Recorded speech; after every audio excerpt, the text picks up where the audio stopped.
Alright, well here we are. The boys have been crushing some beautiful, beautiful, beautiful quartz with visible gold. And we now have a gallon, an old glass gallon jug from his grandpa's garage that contains a lot of black sand and mercury. What we'll do is put the mercury in here first. Just pour it out. So you'll pour right onto the wheel. Here it comes. Oh my goodness. Okay, you see all that mercury? Wow. Just rolling right on through there? Walk right up to the top. Okay. And it'll drop right here so I get the flame. You can step over here. Yeah, let me, Well, now, isn't okay. It's magic. Yep, that mercury is just running right up the wheel. You need to catch it with a spoon like this. Yeah. And it speeds up the process. Exactly. All right. You can pour it right in there. Holy Spoonful of mercury. Oh, you guys provide live entertainment. Exactly. This is the job. That is it. Did not realize there was that much mercury. Oh, there was a ton of mercury in that jar. That's what I'm saying. It's probably the mercury you had. I wouldn't doubt. Yeah. He was probably working it. Now you guys can go ahead. So there was about that much in here when I started. I tripled that from the rock in the pile. Okay. Well, that ain't all the mercury yet. No, there's plenty more mercury. You can see balls of mercury down in there. Pour it out onto there and pour through. The mercury being heavy and liquid, it just pours right out. Yeah, exactly. And shake her down. Wow, look at that. Yeah. Now there is some stuff in the center, so you just spoon that in. Go ahead, put it in.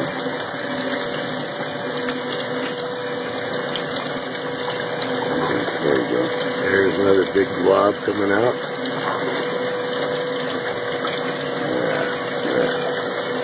Alright. It'd be a cool science project for us, kid.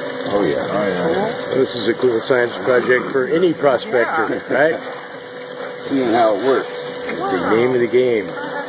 And now he's going to spoon the black sand in. Stick it into the wheel. Nothing will go out over the edge. Right. All the heavies will stay right in the grooves in the wheel, and it'll just walk right up to the cup. Down. See how the mercury and any gold will walk right out of there. What's the principle that makes it do that? Well, gold and Specific gravity, basically. which is super heavy, 6 times heavier than any of this dirt. Yeah. Okay. So the water, this spiral, will walk anything up it, but the water will wash the lighter material down. Right. Totally interesting. And it cleans it. It just separates it and cleans it.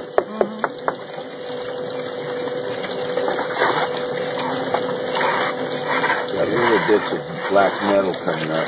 Yeah, I can see little things coming up. Yeah, Probably iron or steel too. I Yeah, thought well, it was attached it might to be the- little balls of amalgam, too.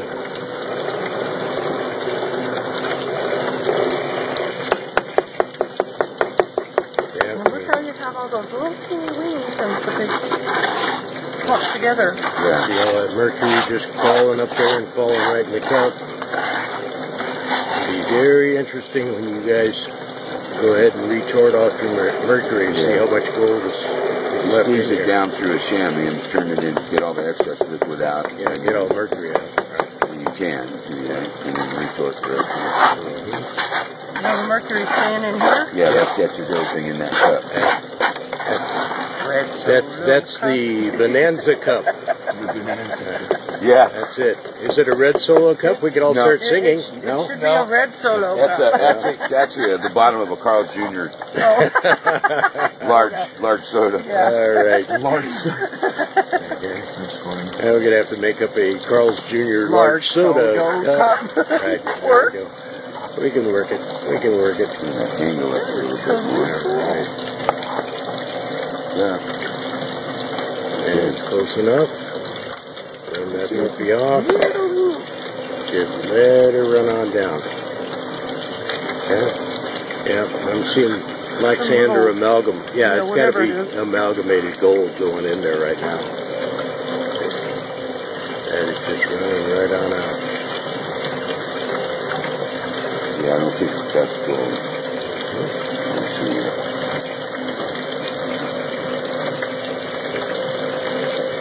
It could be. Amalgam. Yeah.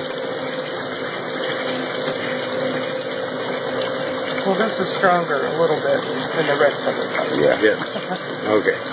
Just a little bit. Yeah. Right. You don't want it to crack. Now what you do is turn this off. Right. Wash it down to the Wash bottom. it down, see if there's any chunks of gold or anything laying around the bottom. I don't see anything in there. No. Oh, you don't want the cupboard? Oh, it's going to get dirty and fall to good. I know. I'm going to get it wet. Then everything that came out of the jar is in that bucket. So you can always Swallow that. redo that again if you You want. can pan it if you want. Do whatever you need to do. Nope, that's okay.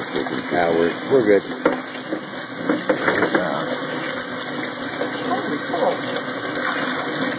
So Nothing in there. mining at its best here. Yeah. But Fun stuff. are you going to throw some of that hard rock through there? No.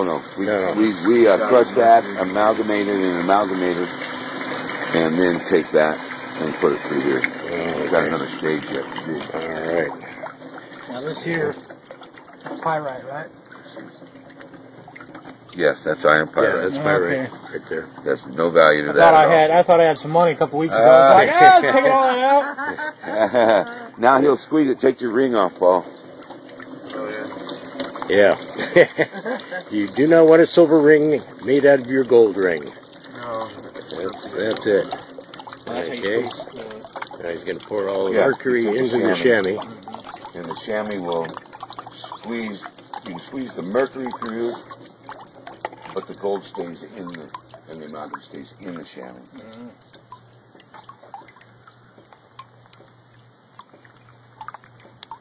All right, he's ready. I tell you should wear gloves, but safety. Now holding a piece of mercury in the palm of your hand won't hurt you. No, not really. It has to be oxidized, dry. Yeah. If it's real dry, not been in water, it creates a dust and oxidation, which can stick In your skin. in your skin. But if it's still in its liquid state like that, Okay. Wow. You see the mercury squeezing through. There we go. squeezes out. And if there's any amalgam in there at all, it'll be left inside the chamois.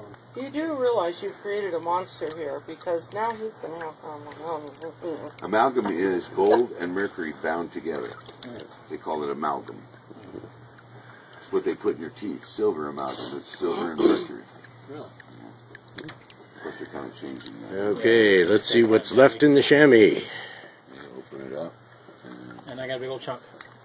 And still a little teeny bit of mercury. Yeah, it needs to be, but not really. And Very little, huh? Yeah. Little pieces, not real much though. yeah, there's a couple. I can see one little chunker in there. Yeah. You Right? never know until you go through the whole Couple thing. chunks. Yeah, exactly. Fascinating stuff. Yeah. But this is the fun part. Yeah, a little bit is going to have some gold in it. And that has to be burnt off. Yeah. Or retorted. You can wash it into a pan. Okay. Put that mercury in a thing for him. That's right. Then what do you use the That's- mercury for, or is there? Well, you can reuse the mercury to amalgamate your gold out of black sands and things like that.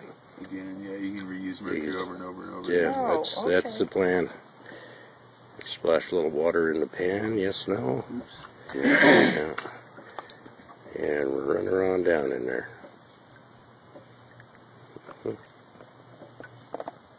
Okay, now I did a video on how to retort mercury. Had Ken, Ken Valenta? Yeah. You retorted it? Yeah, he had a retort. And Now you got it all the way up to that point. Yeah, so you're totally ready. I have way too much mercury-coated gold sitting around the house. Yeah, that's what you got to do. You take the chamois and just wash it off. And everything will fall into the pan. It's in here. Well, I don't have my ring on, thank God. Now you think about it, right? Yeah, that's usually the case. Yeah, When you start doing it, you go, oh, my ring, and then it's coated with mercury. Like, ah! No. Yeah. Okay. So that's there. There's the gold. There's gold. It's that's in gold that. and amalgamated. How long has this been on here, Dad? There we go. No, it hasn't been that long. Okay. Yeah. Now there were a couple of little chunkies in there, but they're probably coated with mercury already, because it doesn't take long for that mercury to just coat those pieces of gold. But a couple of those lumpies and I saw are. the gold, and then all of a sudden it's like, It's all silver. how does that do that so fast? You have one little bead of mercury in the bottom of your bottle, and you poured it out of your pan, and you didn't catch it when you put it in your vial. Next time you grab the vial, it's all silver. Yeah, that's right. Just the slightest. It absorbs through gold like gold was a sponge. Okay, since I'm doing the video, can we walk back down to your mill there, and you can kind of run over what we've got? You're going to be on YouTube this afternoon. You realize Hey, I don't know about this afternoon, but you will be on YouTube, right? All the guys out there with their phones and all, and the guy goes, does anybody know how to post videos on Facebook? Does anybody know how to post videos on Facebook? All right. Okay, this is Robert's setup over here, which is really, really, really cool. All right. When did you build this? 96. In 1996, he got a hold of a jaw rock crusher. 9x6 jaw. 9x6 jaw, and this is from what mine? Do you remember? It's just one outside of the Tuolumne River Canyon. It was an old mine many years ago. And this jaw crusher. And the ball mill has a scoop feed on this side. That goes around and scoops rock up that falls into here. And it feeds it into the ball mill. Okay. And the ball mill turns with the balls, and the door is not on right now. It turns, and then it comes out this end as a slurry, and we catch it in a container down there with a slurry pump, and we pump it up onto this micron mill wave table. Okay, he's got a wave table right here.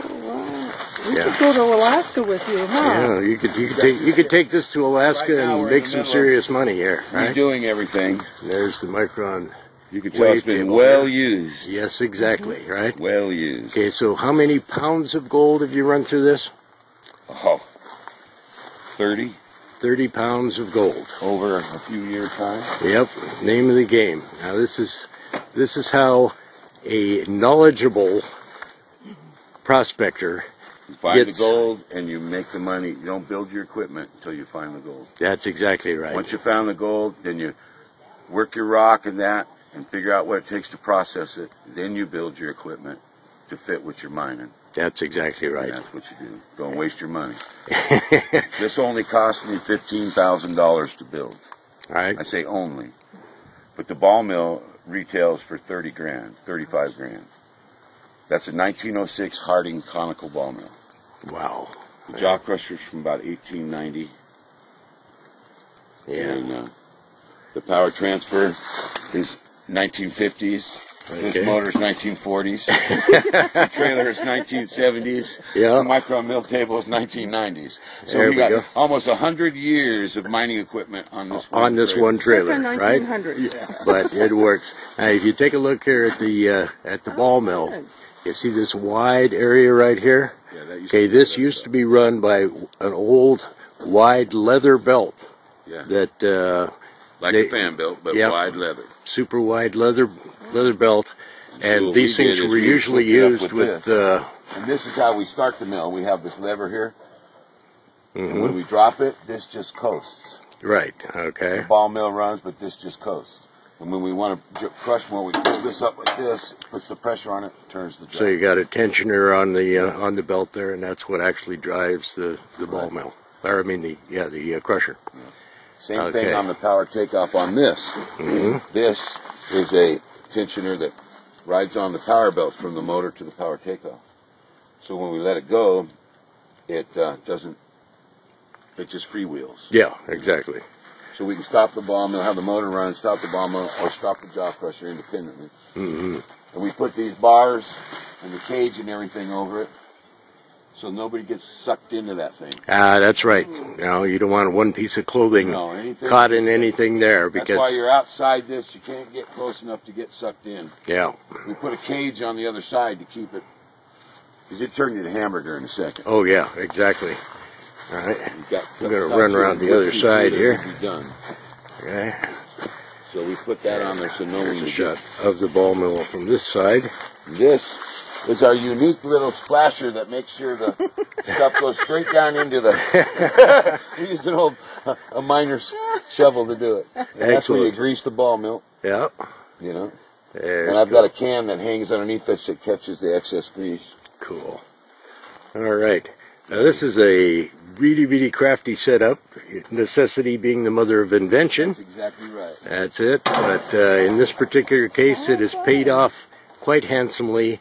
Now, don't you wish that those pounds of gold that you processed with this thing back from the 90s, if you had them right now, you'd be a retired dude, right? Oh boy. Okay. Robert, thank you very much. This has been a great little video. Just, I'm sure people are going to be emailing me and saying, hey, how much does Robert want to sell that for now? Yeah, right. No, I'm refinishing it. Gold's worth too much. Yeah, that's exactly right. You know, with this, you can go out to some of the tailings piles that the old timers left behind because it was such low grade. Yeah, exactly. I'm telling you right now, I took 50 tons from, waste rock you couldn't see any gold in, and we brought it here and ran it through this, and we made quite a few $1,000s out of it. Yep, exactly. It was all gold that was micron size, small, super dust. Yeah. Now, your first year after you built this, you and your brother, or was it your brother? Me and my brother, we built this and ran it. We made over 100 grand a piece. Yep. That's the kind of prospecting you like to do. Translate that to today's dollars. Yeah, exactly. Transfer to today. Nice. That's right. I went into my jewelry store. That's where I put most of my money, was into our business down there. That's right. Go ahead and give us a plug on your business. Yeah, Gold Fever. Gold Fever. Sonora, California. That's right. Okay. And that's why it's called Gold Fever. Best jeweler around. That's it. Okay, thanks a lot. You're welcome.